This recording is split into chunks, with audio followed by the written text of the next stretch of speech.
At age 73, you're forced to take a certain minimum amount out of your IRAs, your 401ks, all the pre-tax stuff. So given enough time, if I live long enough, them deferring the RMD for a couple of years doesn't really quote unquote save me anything. Proportionately, they're going to get what they want out of me eventually. We're talking about pre-tax money. It's never been taxed. Washington, whether you agree with everything that they're spending the money on or not, it needs tax revenue. So effectively what the RMD is a mechanism that says, we've lost patience with you. You're old enough now here, Sally. It's about time to start taking distributions.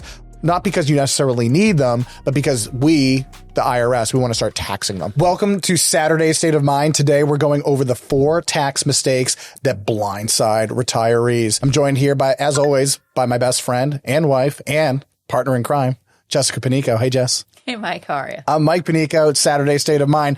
Let's go through these myths and figure out how to bust them. Myths, mistakes, call it what you will, but it's things that you should avoid in retirement, right? So I think number one tax mistake is thinking that Social Security is not taxable. Yeah, it's a very common one because, of course, you figure I funded Social Security by paying tax.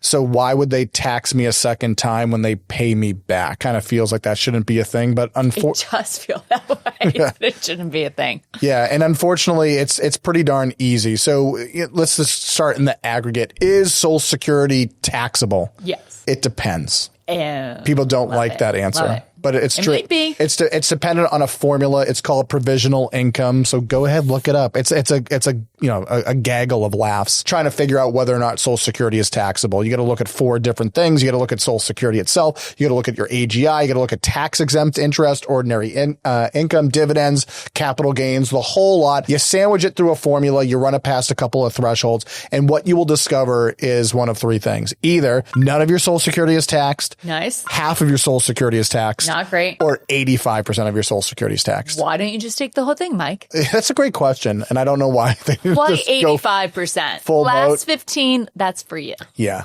it's kind of them. Right. But the overall point being is that most people that we work with will find about 85% of their benefit getting taxed, and you need to plan for that. I think mistake number 2, though, is ignoring RMDs. So an RMD, I'm just trying to think like who can ignore it, but I guess it's somewhat easy because it's insidiously enough, somewhat punted out somewhat far in time, in that most people retire in their early 60s, but you're not subject to the RMD. And let's just clear up terms. This is your required minimum distribution, unless you're with Fidelity, and then they call those MRDs, minimum required distribution. It's all the same thing. At age 73, you're forced to take a certain minimum amount out of your IRAs, your 401ks, all the pre-tax stuff. They keep changing the age too.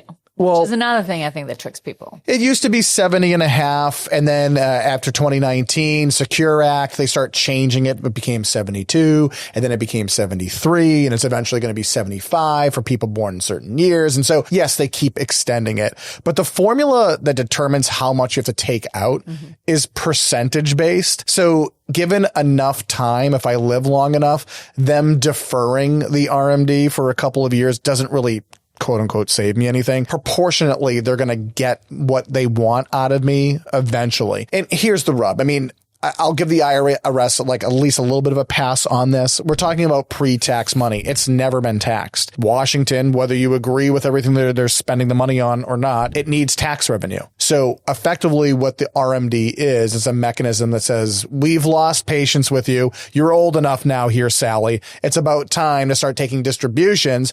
Not because you necessarily need them, but because we, the IRS, we want to start taxing them. So we might not be taxing you on just income, but it's really what interactions you have and say, hey, here you have to do something that elicits or triggers a taxable event. And that is taking some money out of your piggy bank. And when you do that, it allows us, Washington, to tax that transaction and then, get our tax money. 100%. As we see fit. But let's marry in the mistake.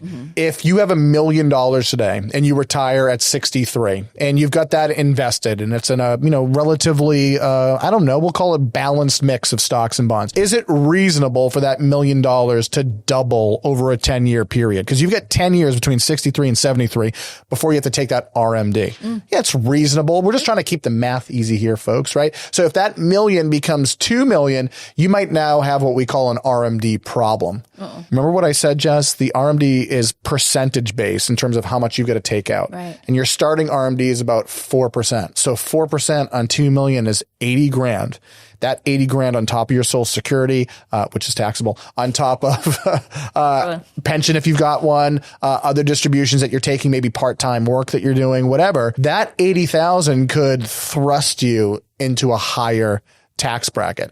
Not only that, it could trigger IRMAA surcharge, which is paying extra on your Medicare. And we'll talk about more about that in just a second. And the idea being is that the RMD can almost like, you ever see those videos where somebody throws a ping pong ball in a room full of mousetraps and then on one bounce, everything just starts exploding? That's terrifying, Mike. Yeah, I don't know why I watch those videos. It's in the algorithm. But nonetheless, it's just to say that RMD can trigger a lot of unpleasant things. So the mistake I think people are making is they retire and it's the first time you get to control where money's coming from. And you're like, hey, I'm in a low tax bracket. Isn't that great? Well, you might be in a low tax bracket now, but given enough time, especially when that RMD turns on, you might find yourself in a decidedly very unpleasant tax situation.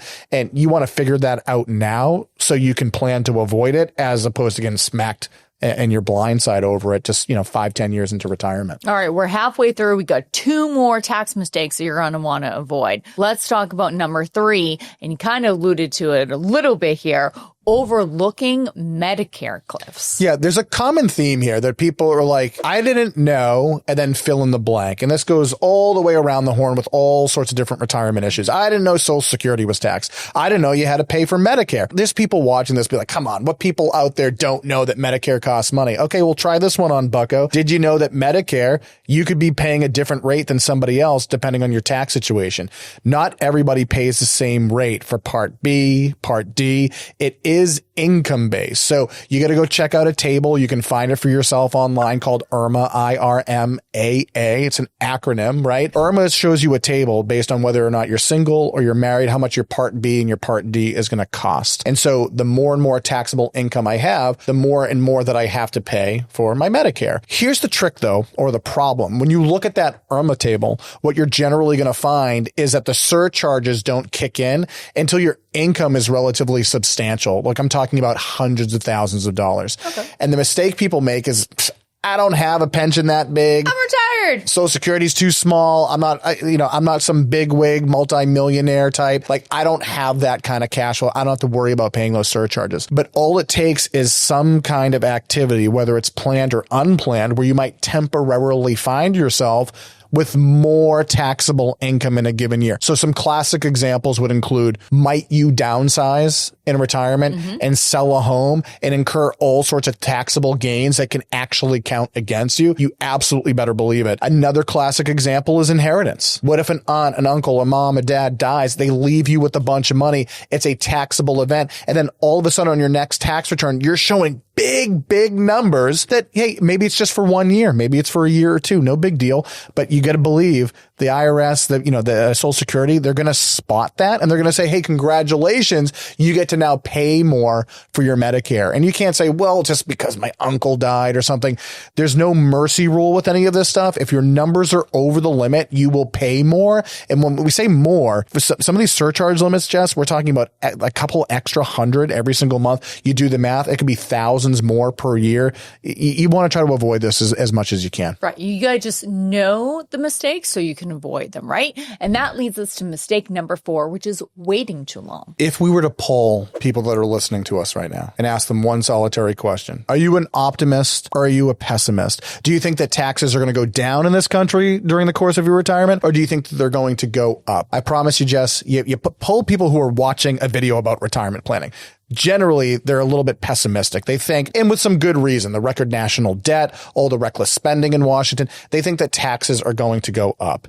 But right now, bizarrely enough, it's like we're on a tax holiday, especially in the wake of the one big beautiful bill, which made certain tax cuts permanent, right? It actually expanded a lot of tax-friendly rules and regulations. So one of the things I've been saying of late, and it's not universal, but it's directionally titillating and accurate enough, which is right now, if you have money, it's never been easier to shelter it or to find tax advantage opportunities for that money. But how long is the environment going to stay this conducive, this welcoming, this friendly? You know, it's a little bit political, so as a result, it's a little bit controversial. Something that's been bothering me of late since the One Big Beautiful Bill was passed is that politicians will return to their constituents and they'll say something like, well, isn't it great what we just did in Washington? We made the tax cuts permanent, but there's no such thing as a permanent tax cut in Washington. A new session of Congress, whether it be in 2 years, 6 years, 8 years, could reverse everything that they just did last summer. So at any point over the next 10, 20, 30 years, however long it is that you're planning for retirement, they could raise the income tax.